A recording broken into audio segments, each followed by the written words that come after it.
Hello everyone, আজ আমি তোমাদের সাথে শেয়ার করতে চলেছি এই সুন্দর পাখাটি আমি কীভাবে বানালাম।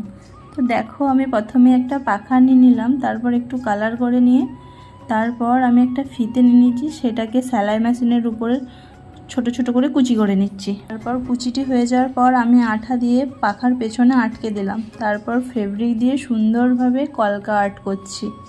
আঁকিবুকি করতে তো আমার বেশ ভালোই লাগে, জানি খুব একটা ভালো পারি না, তবুও চেষ্টা করি।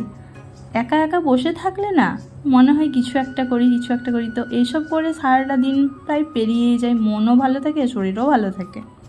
অনেক দিন ধরেই ভাবছিলাম পাখাটা বানাবো, তো আজ মনে হলো বানিয়েই নিই। তো আমি দেখো শেষের দিকে একটু ময়ূর কলকাও করছি। ময়ূর কলকা করতে আমার বেশ ভালোই লাগে। তো এই সব ছোটোখাটো জিনিসগুলো দেখবে আমাদের বাড়ির সৌন্দর্য যেন আরও বাড়িয়ে তোলে। তো বন্ধুরা, তোমরা অবশ্যই কমেন্টে জানিও যে এই পাখাটি তোমাদের কেমন লাগলো।